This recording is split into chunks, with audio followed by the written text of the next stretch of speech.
What an absolutely incredible landmark historic day today is for the Indian Navy, because not one but two of these made in India frontline warships entered service at the same time. It's never happened before. It is truly unprecedented. The Indian Navy has been hungry for more and more warships given its huge number of responsibilities in the Indian Ocean against a hegemonic China, the huge number of responsibilities in a blue water world. But the Indian Navy receiving these two warships today was truly a red letter occasion. The Defence Minister was there to commission the Udaygiri and Himgiri into service. But guess what? I and NDTV's Vishnu Som were lucky enough to get an exclusive full access day on board both these warships days before today's historic commissioning. Take a look.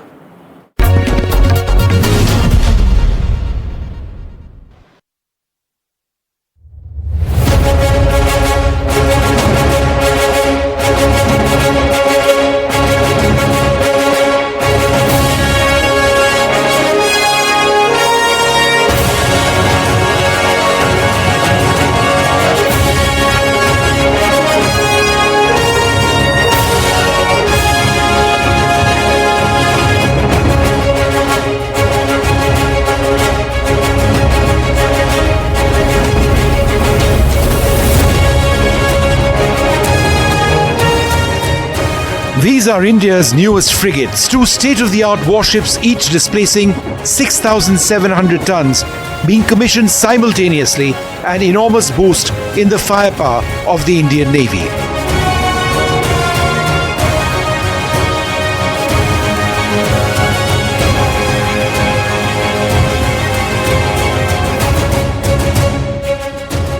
This is in fact the first time that two major surface combatants from different Indian shipyards are being inducted into the fleet simultaneously, showcasing India's accelerating naval modernization and self-defense.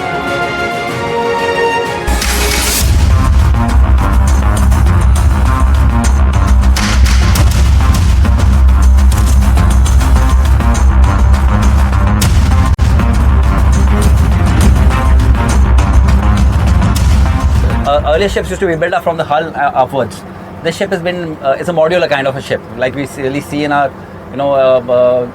stuff which is being done everywhere. Nowadays the construction is very modular. This allows us to make the ship faster, and not just faster, smarter, because the different parts are made in different shipyards. So the ship is being built in slices. And they're brought together. Amazing. And so you can engage different MSMEs, you can engage different shipyards, you can engage different people. It gets done faster. Dry docks are the place where the ship is put and put up together. So you just get the things, modules together, and you just put in the dry dock and tuck, everything comes together, and the ship is built up, and it's good to go.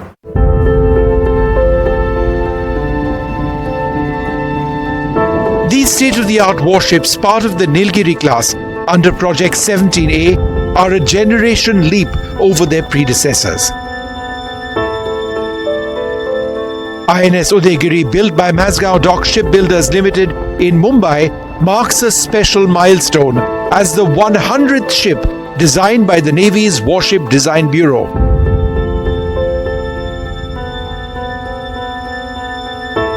INS Himgiri, the first of its class constructed by Garden-Reach Shipbuilders and Engineers in Kolkata, joins it in this historic dual commissioning. The names Udaygiri and Himgiri carry a proud legacy, harking back to the Indian Navy's Leander-class frigates commissioned between 1972 and 1981.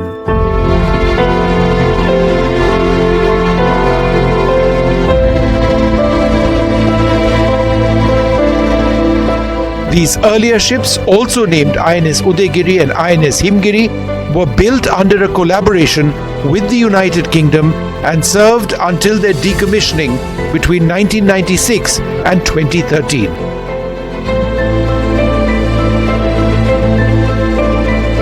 The original Udaygiri and Himgiri were workhorses of the fleet, playing key roles in maritime patrols and operations during their time. Their names now live on in these advanced successors. This is a question again to both of you, which they were discussing with us before we began this. They had to join the forces in a sense. No, I'm joking. They wanted to because their parents were in the armed forces. You're what, fourth generation? Or No, I'm the second generation. second generation, and you're They're fourth both generation. second generation naval officers. Naval officers, yeah. And he's a fourth generation forces 4G. officer. Yeah.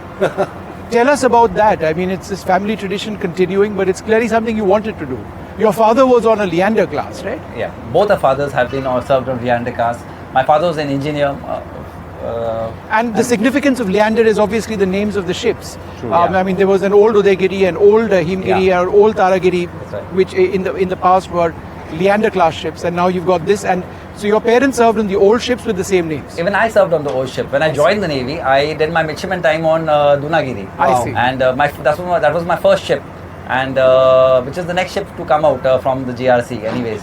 I studied not too far from here in the Naval Children's School here. I was studying here. Visakhapatnam is the city of destiny in that sense for me.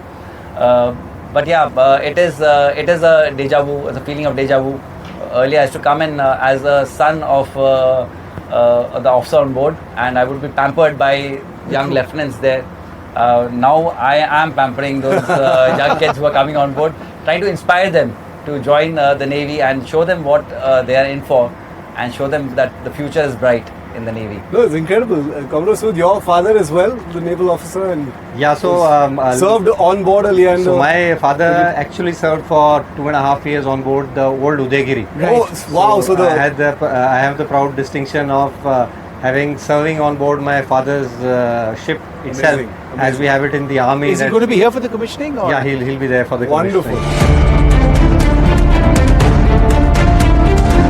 Displacing 6,700 tons, these frigates are roughly 5% larger than the earlier Shiv-Class, but feature a sleeker design with reduced radar cross-section for enhanced stealth.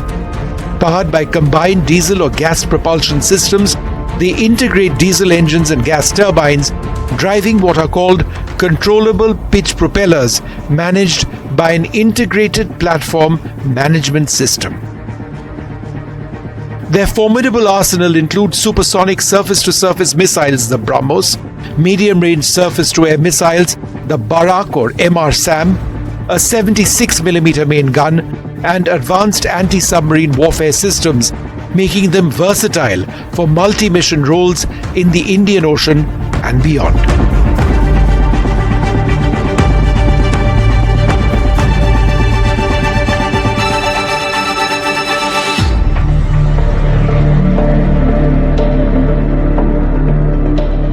At the heart of the Project 17A frigates are its weapon systems, the RBU anti-submarine rockets, of which it's got 2 series of launchers over here on this flush deck.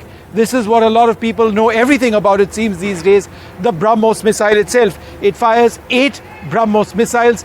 These are launched from vertical silos that are over here, and right in front of me, all over here, you've got 16 surface-to-air missiles, and there are a further 16 surface-to-air missiles. These are called the MR-SAM, otherwise known as Barak 8. It's an Israeli design. The missiles themselves are being built now in India. This is absolutely critical as far as taking out enemy missiles is concerned, taking out enemy aircraft and other systems also. And right here, if you walk with me, you'll see the 76mm gun. This is an upgraded variant of a gun which we've seen in use in the Indian Navy for a while. It takes care of all sorts of threats. It can hit targets on the ground, it can hit targets in the air, ensure that the ship is protected from small threats such as enemy drones coming at it from the sea. The commissioning comes at a critical time as India strengthens its maritime presence to counter China's growing influence in the Indian Ocean, particularly through its string of pearls strategy involving ports like Gwadar in Pakistan and Hambantota in Sri Lanka.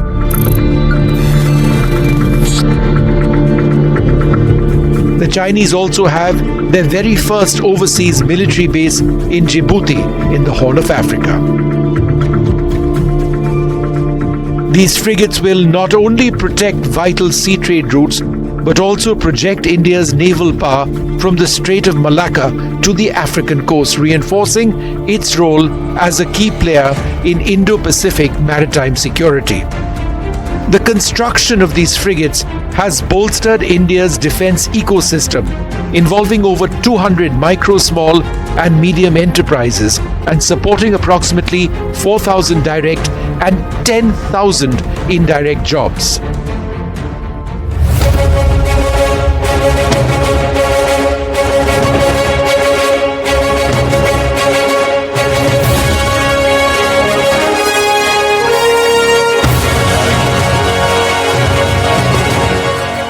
Rigorous sea trials have validated their hull's machinery and systems, ensuring that they are ready for operational deployment.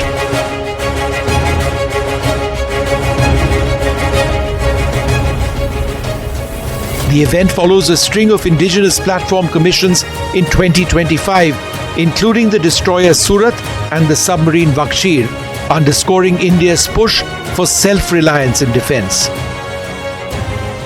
In fact, this is the golden period for the Indian Navy. Never has the force commissioned more warships into the fleet. This comes at a time when the Chinese Navy, the world's largest, continues to add new warships and submarines at a record pace.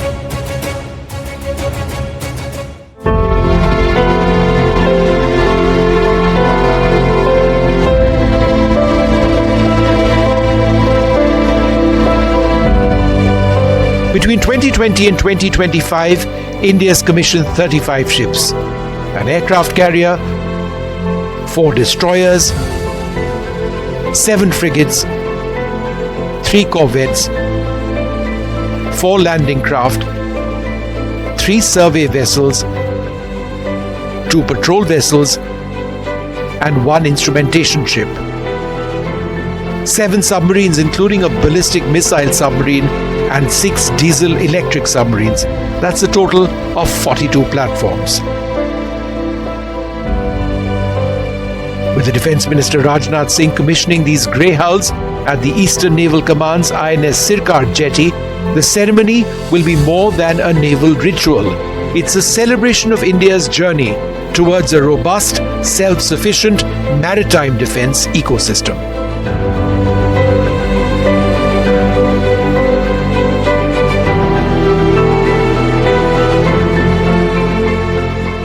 The commissioning of 2 warships is fantastic for any navy. For India, it's particularly significant because the pace of naval shipbuilding has been a problem in the past. But now, with the commissioning of 2 warships of the Project 17 class on a single day, it is a red letter day for the Indian Navy. New capabilities, more numbers as India's naval threats keep evolving. With Shiv Aroor in Visakhapatnam, Vishnu Som for NDTV.